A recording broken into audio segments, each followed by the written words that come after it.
I thought I knew what family loyalty meant until my 25th birthday when my parents decided my celebration belonged to my golden child sister instead.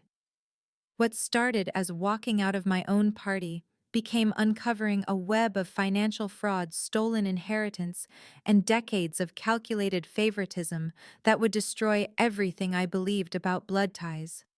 The moment I discovered what they had been hiding in my grandmother's will, I realized this was never about a birthday party.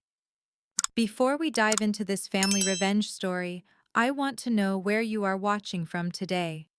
If this kind of family drama hits close to home, smash that like button and subscribe for more shocking family betrayal stories. Trust me, what happens next will make you question everything about unconditional family love. My name is Seraphina, and for 25 years I lived believing I was the problem child in a family that could do no wrong. My sister Vivian was the Harvard graduate, the successful lawyer, the daughter who made our parents beam with pride at every family gathering. I was the community college graduate who worked as a veterinary technician, constantly reminded that I was not living up to my potential. The day that changed everything started like any other birthday morning, except this time I had planned something special. I had saved for months to host a small celebration at my apartment, inviting my parents, Vivian, and a few close friends. I had specifically asked my family to keep this day about me just this once. When my parents arrived, they seemed distracted, constantly checking their phones. My mother kept glancing at her watch and my father was unusually quiet. Then Vivian burst through the door with dramatic flare tears streaming down her face. "I have amazing news!" she announced, completely ignoring my birthday decorations and the cake I had spent hours making. "Marcus proposed. We are getting married in 6 months." Before I could even process what was happening, my parents erupted in celebration. My mother immediately started planning an impromptu engagement party using my birthday supplies, my food, my carefully planned guest list.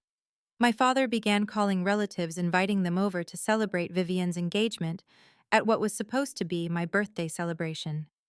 "We can do Seraphina's birthday next weekend," my mother said dismissively when I tried to protest. "This is more important. Vivian is marrying into the Wellington family. Do you understand what this means for our family's reputation?" I stood there watching my parents transform my living room into an engagement party using my decorations, my food, my everything. Guests who had come to celebrate me were now congratulating Vivian. My birthday cake became her engagement cake. My carefully planned playlist was replaced with romantic songs about love and marriage. The breaking point came when my father raised a toast. "To Vivian," he declared, "the daughter who has always made us proud, who has achieved everything we dreamed of, and who will continue the family legacy with dignity and success." Not a single mention of my birthday. Not even an acknowledgement that this was supposed to be my day. I felt invisible in my own home, at my own celebration, surrounded by my own family who had just erased me completely. I quietly slipped into my bedroom and started packing a bag. I could hear the laughter and celebration continuing in the living room, nobody even noticing my absence. As I was gathering my things, I overheard my mother on the phone with my aunt. "Seraphina understands that Vivian's future is more important than some silly birthday party," she was saying. "Besides, it's not like Seraphina has achieved anything worth celebrating anyway. At least now this gathering serves a real purpose." Those words hit me like a physical blow. 25 years of feeling like the family disappointment suddenly crystallized into a moment of absolute clarity. I realized this was not just about favoritism anymore. This was about fundamental disrespect and a pattern of emotional manipulation that had been happening my entire life. But what I discovered next changed everything. As I was packing, I noticed a manila envelope that had fallen from my mother's purse when she set it down on my bed. The envelope was addressed to my father from the law firm handling my recently deceased grandmother's estate. I should not have opened it, but something compelled me to look inside. What I found made my blood run cold. It was a copy of my grandmother's will, along with correspondence between my parents and the lawyer. According to the documents, my grandmother had left me a substantial inheritance, $50,000 specifically designated for my education and future, along with her vintage jewelry collection that she had always promised would be mine. But the letters revealed a different story.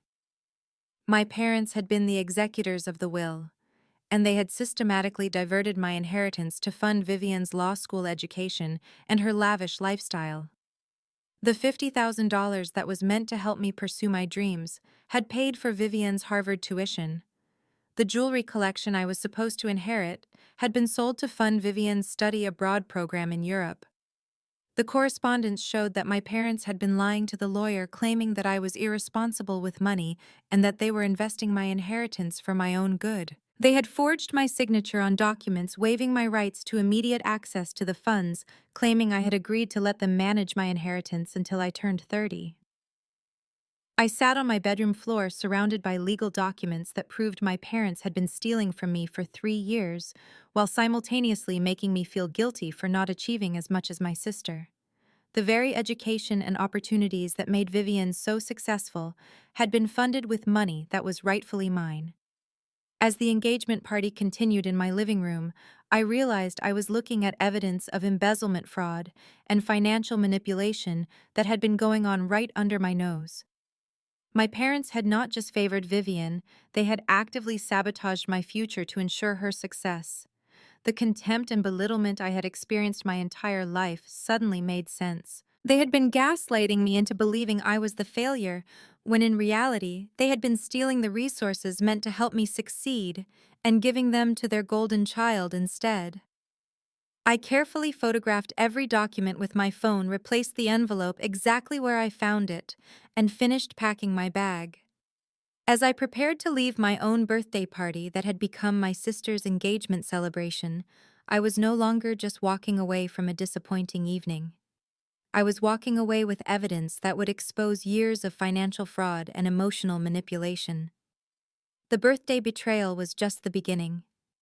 What I had discovered in that envelope would become the foundation for a family reckoning that none of them saw coming. I spent the next 3 days in a hotel room researching inheritance law and gathering evidence.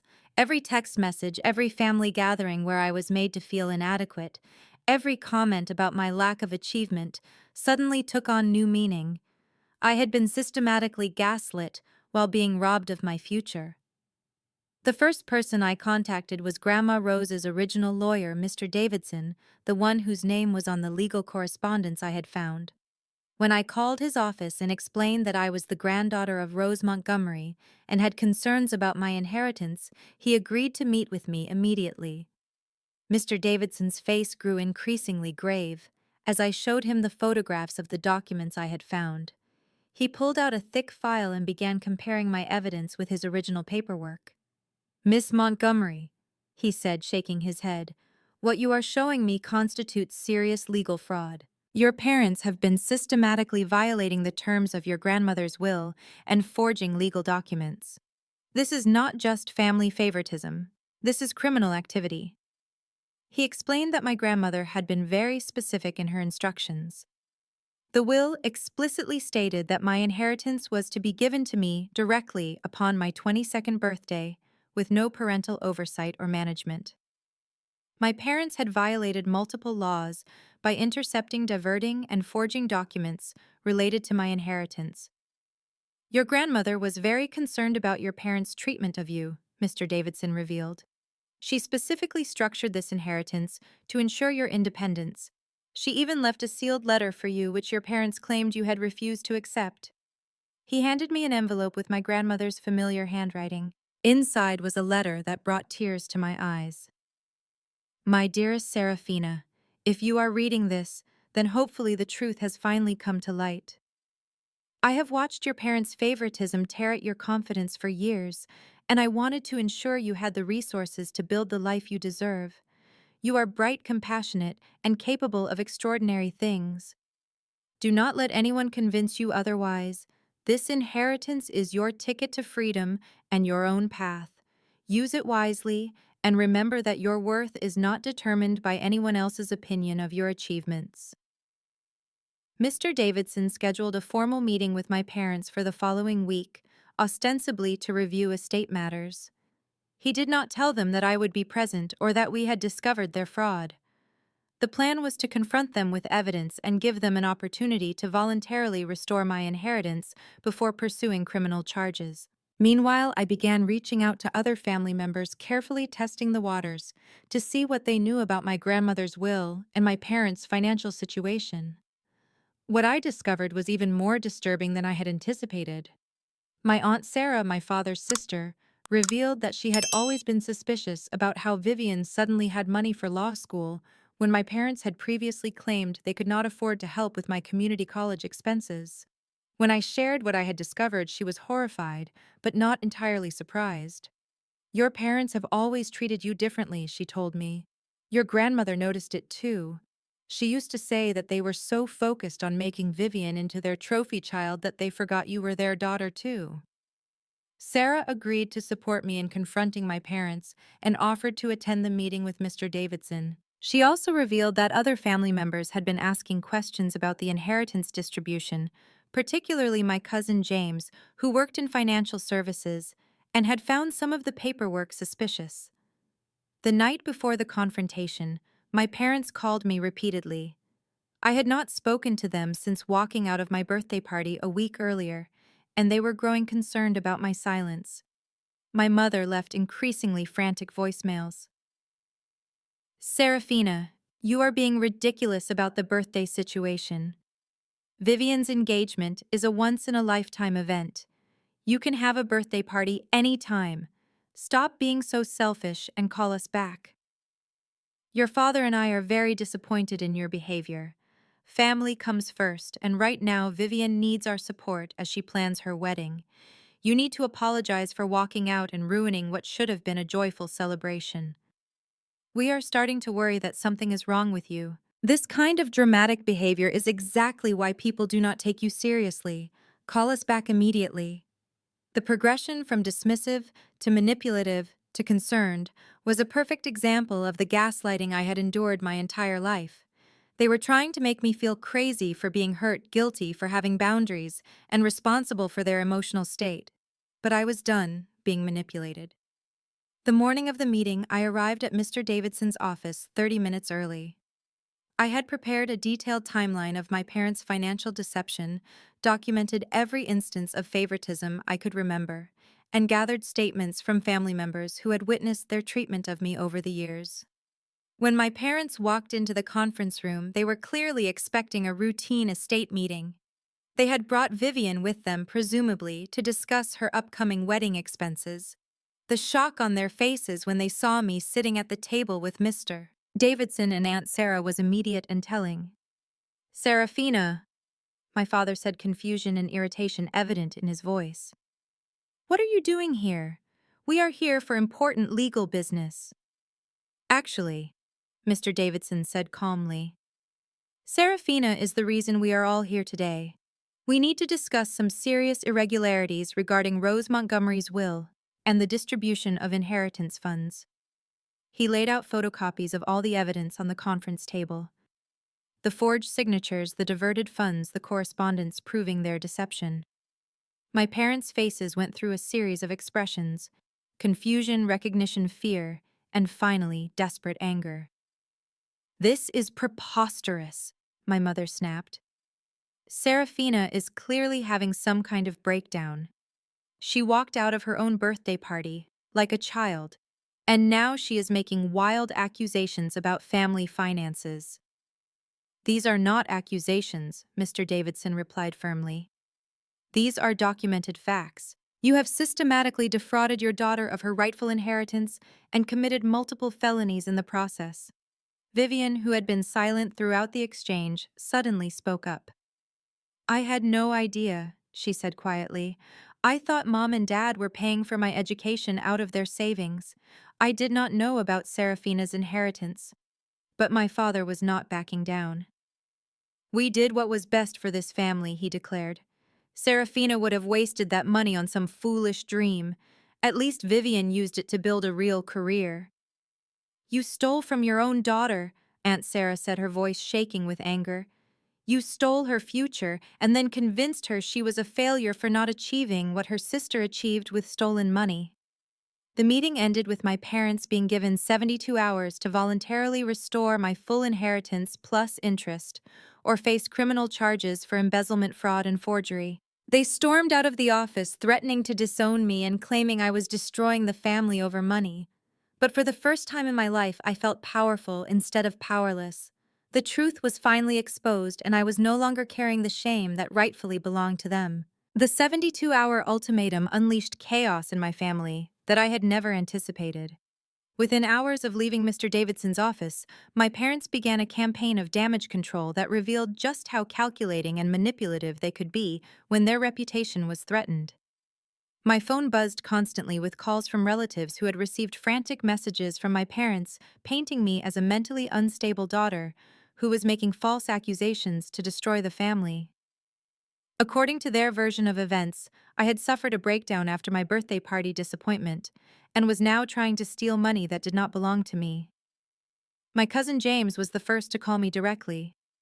As someone who worked in financial crimes investigation, he had immediately recognized the red flags in my parents' story when they contacted him for support. "The way they are describing this situation makes no sense," he told me. "If you were trying to fraudulently claim an inheritance, you would not have documented evidence and a lawyer backing your claim. They are panicking, which means you have them dead to rights." James offered to review all my evidence from a professional perspective and help me understand exactly what crimes had been committed. When he saw the complete file, his assessment was damning. "This is not just inheritance fraud," he explained. "They have committed forgery, embezzlement, money laundering, and probably tax evasion. The systematic nature of this suggests they have been planning it since before your grandmother died. This was premeditated theft." Meanwhile, other family members were beginning to ask uncomfortable questions about my parents' financial situation. My uncle Robert, my mother's brother, called to tell me that my parents had contacted him asking for a loan to help with Vivian's wedding expenses, claiming they had unexpected legal fees related to grandmother's estate. "But your grandmother's estate was settled over a year ago," he said. "Why would there suddenly be legal fees? And why would they need a loan when they just inherited property from your grandmother?" As more family members compared notes, a pattern of financial deception began to emerge that went far beyond my stolen inheritance. My parents had been leveraging their role as estate executors to manipulate family finances and maintain a lifestyle they could not actually afford. My Aunt Margaret revealed that my parents had borrowed money from multiple family members over the past few years, always with elaborate explanations about temporary cash flow problems that would be resolved soon. They had used my grandmother's good reputation and their position as executors to gain trust and financial support from relatives who would never have suspected fraud. The most shocking revelation came from my grandmother's neighbor, Mrs. Peterson, who had been close friends with my grandmother for over 30 years. When she heard about the inheritance dispute through the family grapevine, she contacted me with information that changed everything. "Your grandmother was very worried about your parents in the months before she died," Mrs. Peterson told me. "She had discovered that they were already intercepting mail addressed to you and had been monitoring your financial accounts without your knowledge. She was planning to change her will again to add additional protections, but she passed away before she could complete the changes." Mrs. Peterson had copies of emails my grandmother had sent to Mr. Davidson expressing concerns about my parents' behavior and their treatment of me. The emails revealed that my grandmother had been documenting instances of financial manipulation and emotional abuse for months before her death. "She was particularly upset about how they handled your college applications," Mrs. Peterson explained. "She had offered to pay for you to attend a 4-year university, but your parents told her you were not interested in higher education and preferred community college. She later discovered that you had never been told about her offer." This revelation was devastating. I had always believed that community college was my only option because my parents could not afford university tuition. I had never known that my grandmother had offered to fund my education, or that my parents had lied to both of us to prevent me from accepting her help. Armed with this new evidence, I began building a coalition of family members who had been deceived or manipulated by my parents over the years. What started as support for my inheritance claim became a comprehensive investigation into a pattern of financial and emotional manipulation that had affected multiple family relationships. My cousin Rachel, who was studying social work, helped me understand the psychological dynamics of what had been happening. This is classic scapegoating, she explained. They needed you to be the family failure to justify their favoritism toward Vivian and to explain away their financial problems. By keeping you struggling and dependent, they could control the narrative about why you were not as successful as your sister. As our investigation expanded, we discovered that my parents had been systematically isolating me from extended family members who might have offered support or opportunities. They had declined invitations on my behalf, intercepted letters and calls, and consistently painted me as uninterested in family relationships or too unstable to handle responsibilities. The support network that formed around me was unlike anything I had ever experienced. For the first time in my life, I had family members who believed in me, who were outraged on my behalf, and who were willing to take action to protect me from further manipulation. But my parents were not going down without a fight. 2 days before the ultimatum deadline, I received a call from Vivienne. She was crying and seemed genuinely distressed about the situation that was tearing our family apart. Seraphina, I know you hate me right now, but I need you to understand that I had no idea about the inheritance, she said. I thought Mom and Dad were making sacrifices to help me succeed. If I had known the money came from you, I never would have accepted it. She offered to personally repay the money that had been used for her education, even if it meant taking out loans or selling her engagement ring. For a moment, I felt hope that maybe we could salvage some kind of relationship from this disaster. But then she said something that revealed the depth of our family's dysfunction. Could we possibly handle this privately without involving lawyers or other family members? I am worried about how this will affect my engagement. Marcus's family values discretion, and if this becomes a public scandal, it could ruin everything I have worked for. Even in her apparent remorse, Vivienne was primarily concerned about protecting her own reputation and future prospects. The possibility that I had been systematically abused and robbed was secondary to her worry about social embarrassment. I realized that the family loyalty I had always craved was never going to exist. My parents had raised Vivian to be just as self-centered and manipulative as they were, and she would always prioritize her own interests over genuine family relationships. With 1 day left before the deadline, my parents made their final play.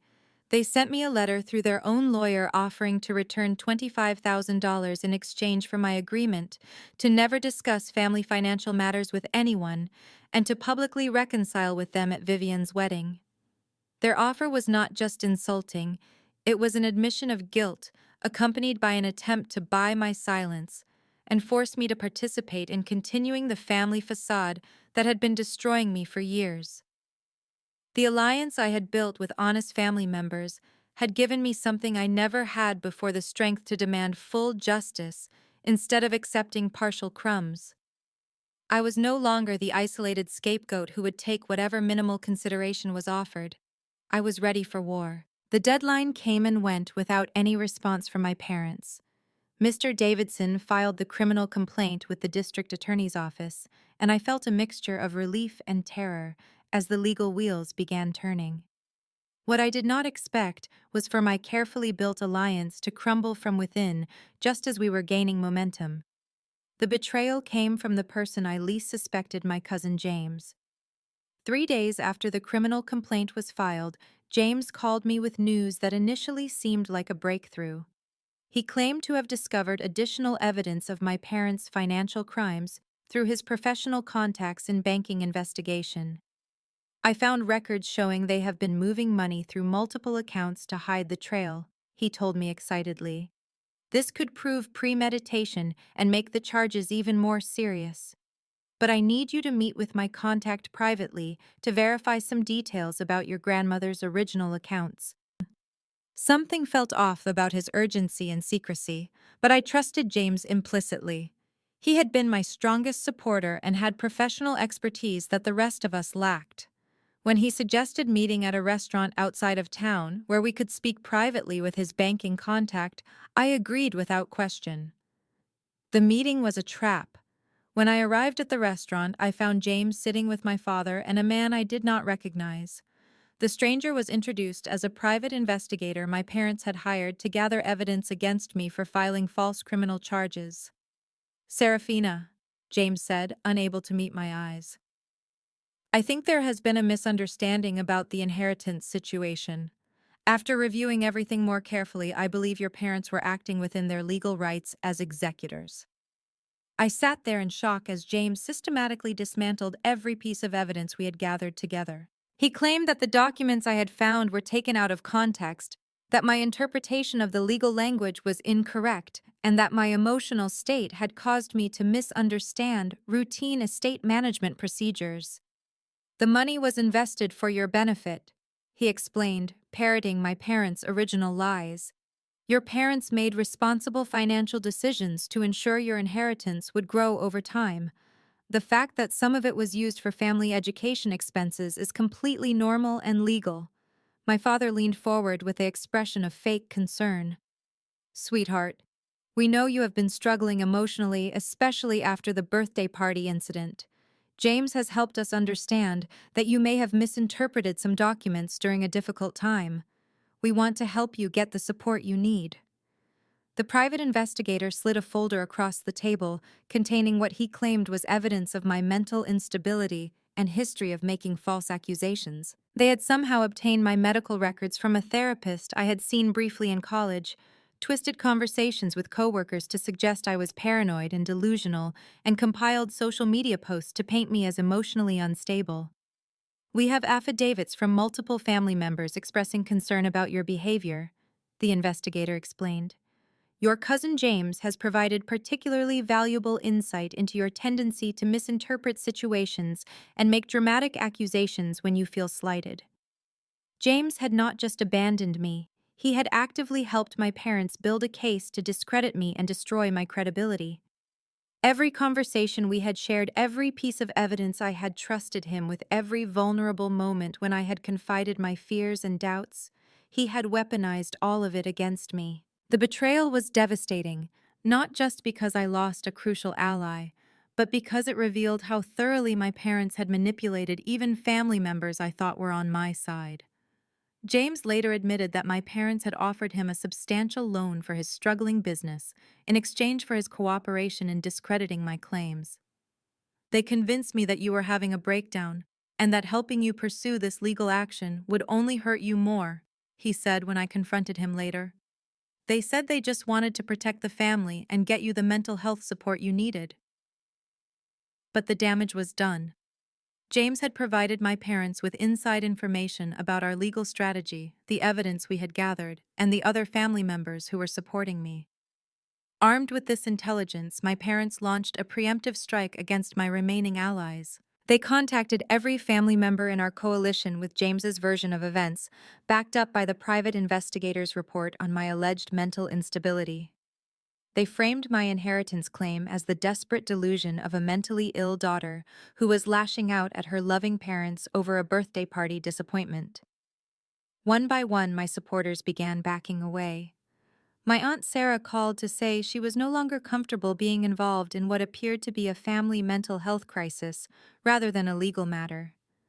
My Uncle Robert withdrew his offer to testify about my parents' suspicious financial behavior. Even Mrs. Peterson, my grandmother's friend, began expressing doubts about her interpretation of the emails she had shared with me. Within a week, my strong network of allies had dissolved into isolated individuals who were now questioning whether they had been manipulated by an unstable young woman into attacking innocent parents. The criminal complaint that had seemed so solid was now being portrayed as the vindictive fantasy of someone who could not accept responsibility for her own failures. My parents' counterattack was masterful in its psychological manipulation. They had not tried to dispute the facts. Instead, they had destroyed my credibility as a witness to those facts. By painting me as mentally unstable and prone to dramatic misinterpretations, they made it possible for people to dismiss evidence while still feeling compassionate toward me as a troubled family member who needed help rather than legal validation. The isolation was crushing. After years of feeling alone in my family, I had briefly experienced what it felt like to have people believe in me and fight for me. Losing that support felt like losing my sanity all over again. Maybe I was crazy. Maybe I had misunderstood everything. Maybe my parents really were just trying to help me, and I was too damaged to see it clearly. For the first time since discovering the inheritance documents, I began to doubt myself and my interpretation of events. The gaslighting that had been a constant background noise in my family had become a coordinated symphony designed to make me question my own reality. I was completely alone facing criminal charges for filing false reports and running out of money to continue the legal battle. My parents had won, and they had done it by using my own psychological vulnerabilities and desperate need for family connection against me. But sometimes the darkest moment comes just before an unexpected dawn. My lowest point came exactly 2 weeks after James's betrayal, when I received a letter from the district attorney's office stating that they were considering dropping the criminal charges against my parents due to insufficient credible evidence and concerns about the complainant's reliability. I was sitting in my hotel room nearly out of money and completely out of hope when my phone rang with a number I did not recognize. The woman on the other end introduced herself as Detective Maria Rodriguez from the Financial Crimes Unit, and she wanted to meet with me about my case. "I have been reviewing your complaint independently," she explained, "and I have some questions that I think you might be able to help me answer. Would you be willing to meet with me tomorrow?" Detective Rodriguez turned out to be everything I had hoped for but never expected to find a professional who was not swayed by my parents' psychological manipulation tactics and who had the expertise to see through their careful lies. She had been investigating financial crimes for over 15 years and had seen countless cases of family members defrauding each other while maintaining facades of respectability. "Your cousin's sudden change of story raised red flags for me," she explained when we met.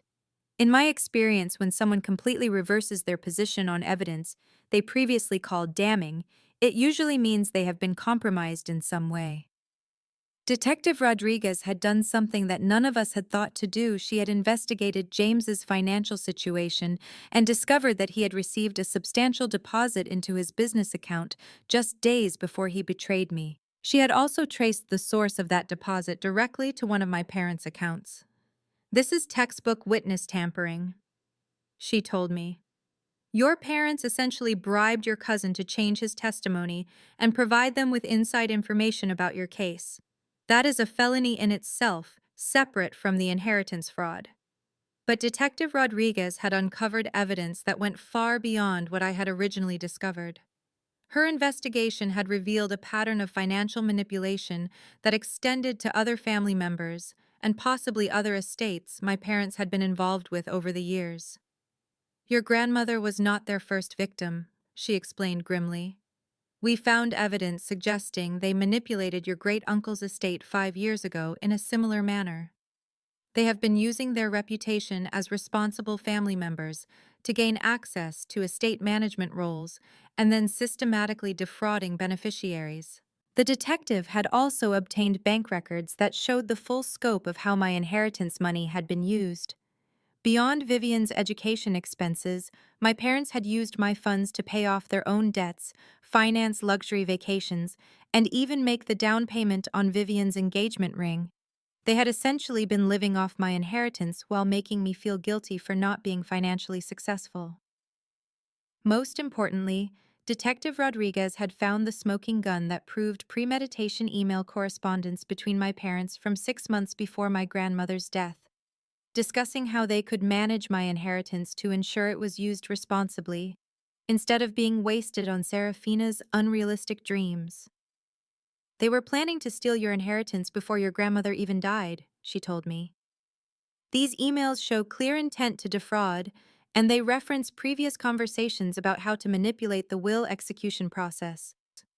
With this new evidence, Detective Rodriguez was able to bring additional charges against my parents, including witness tampering conspiracy to commit fraud and racketeering related to their pattern of estate manipulation. She was also investigating James for his role in obstructing justice and accepting bribes. But the most unexpected ally emerged from an entirely different direction. Vivian called me 3 days after my meeting with Detective Rodriguez, and for the first time in our lives, she was ready to tell the truth about our family. "I hired my own private investigator to look into Mom and Dad's finances," she said quietly. "I needed to know exactly how much of my success was built on stolen money, and what I found made me sick." Vivian's investigation had revealed that our parents' manipulation extended even to her. They had been lying to her about their financial situation, claiming they were making huge sacrifices to fund her education and lifestyle, while actually using my stolen inheritance. They had manipulated her into feeling grateful for stolen money and guilty about the family's financial struggles. "They have been playing us against each other our entire lives," she realized. "While they were stealing from you, they were making me feel like a burden who was bankrupting the family with my educational expenses. They convinced me that you resented my success because you were jealous, when the truth is that you should resent it because it was literally stolen from you." Vivian offered to testify against our parents and to provide financial records showing exactly how my inheritance money had been spent. She also revealed something I had never known: our parents had been intercepting communications between us for years, preventing us from developing a genuine sister relationship by ensuring we only heard negative things about each other. "Every time you tried to reach out to me, they told me you were just trying to cause drama or ask for money," she admitted. "Every time I tried to include you in something, they told me you had declined or were not interested. They have been deliberately keeping us apart because they knew that if we ever actually talked to each other, we would figure out their manipulation." With Detective Rodriguez's evidence and Vivian's testimony, the case against our parents became ironclad. But more importantly, I had gained something I never thought possible: a genuine relationship with my sister based on truth, instead of the lies that had been fed to both of us. The family members who had abandoned me after James's betrayal began reaching out again as the new evidence became undeniable. Some apologized for doubting me, while others admitted they had been manipulated by our parents' psychological warfare tactics. The coalition that had once seemed destroyed was reforming stronger than before, united by a clearer understanding of how extensively we had all been deceived. For the first time since this nightmare began, I felt like victory was not just possible, but inevitable. The truth was emerging despite every attempt to bury it, and the people who truly cared about justice and family were standing with me.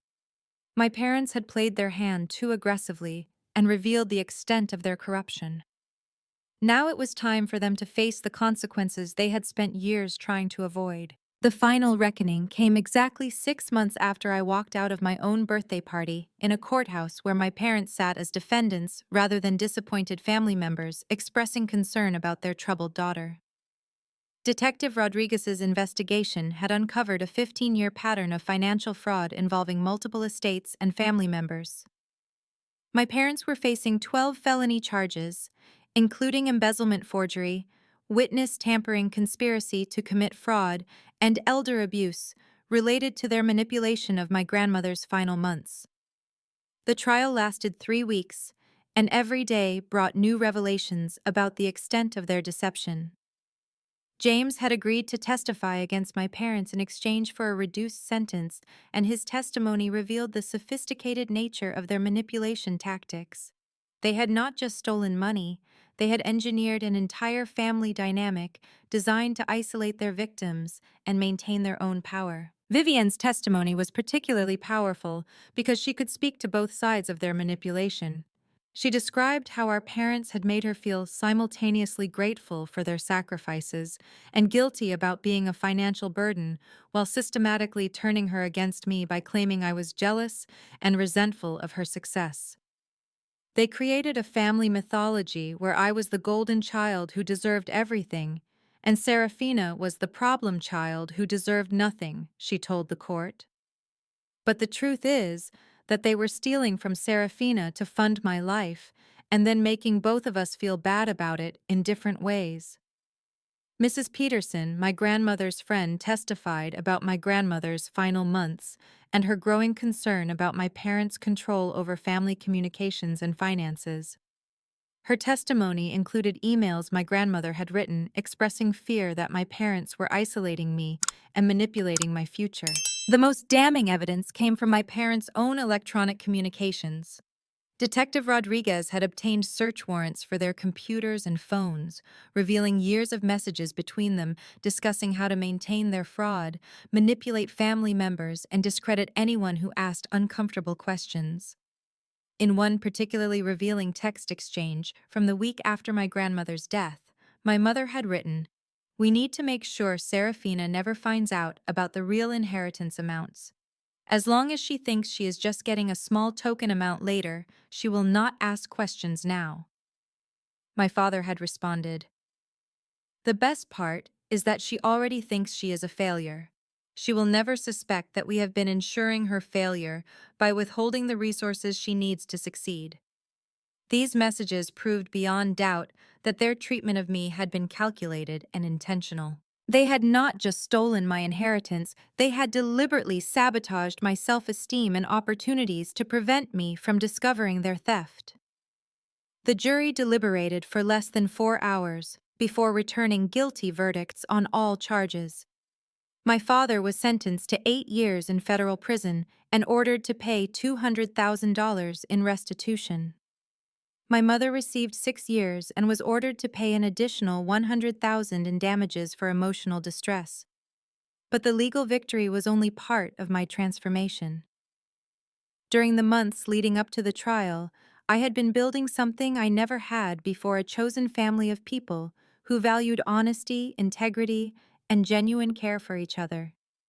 Detective Rodriguez had become not just my advocate, but a mentor who helped me understand that seeking justice was not vindictive, but necessary for healing. Vivian and I had spent countless hours in therapy together, working through decades of manipulative programming and learning how to have a real relationship. We discovered that underneath the competitive dynamic our parents had forced us into, we actually liked each other and had similar values about family loyalty and fairness. The irony is that they were so afraid of us becoming close that they created the exact conditions that would eventually bring us together. Vivian observed, "Their lies about each of us to the other were so extreme that when we finally started talking honestly, the truth was obvious." My Aunt Sarah, Uncle Robert, and several cousins had also committed to building more authentic family relationships based on direct communication rather than the gossip and manipulation that had characterized our family dynamics for years. We established new traditions and boundaries that prioritized honesty and mutual support. Most importantly, I had used my restored inheritance to pursue the education and career goals that had always seemed impossible. I was accepted into a veterinary medicine program and was thriving academically in ways I never thought possible when I believed I was simply not smart enough for higher education. "You were never a failure," my therapist helped me understand. "You were a success story that was being systematically undermined by people who benefited from your self-doubt." As I stood outside the courthouse after sentencing, surrounded by family members who had chosen truth over comfortable lies, I reflected on how completely my life had changed. The woman who had walked out of her own birthday party in shame and isolation had become someone who could demand justice and build genuine relationships based on mutual respect. The birthday betrayal that had seemed like the worst day of my life had actually been the catalyst for discovering my own strength and worth. By stealing my celebration, my parents had inadvertently given me something much more valuable: the motivation to fight for myself and the knowledge that I deserved better treatment. 6 months later, Vivian and I hosted our first joint birthday celebration, hers in March and mine belatedly in September. It was a small gathering of people who had proven they could be trusted with our vulnerability and joy. For the first time in my life, I felt truly celebrated for who I was, rather than judged for who I was not. My parents had taught me that family meant accepting mistreatment in the name of loyalty. But my chosen family had taught me that real love requires honesty, respect, and the courage to stand up for what is right, even when it is difficult. This experience has taught me that sometimes the people who hurt us most are also the ones who inadvertently give us the greatest gifts. My parents' cruelty forced me to develop strength I never knew I had, and their lies helped me recognize the value of truth in relationships. If you have experienced family betrayal or financial manipulation, I want you to know that your reality is valid even when people try to make you question it. Trust your instincts. Document everything and do not be afraid to seek outside help when family dynamics become abusive.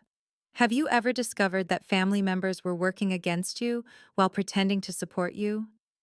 How did you find the courage to stand up for yourself when everyone was telling you to accept mistreatment for the sake of family peace? I would love to hear your stories in the comments below and learn from your experiences.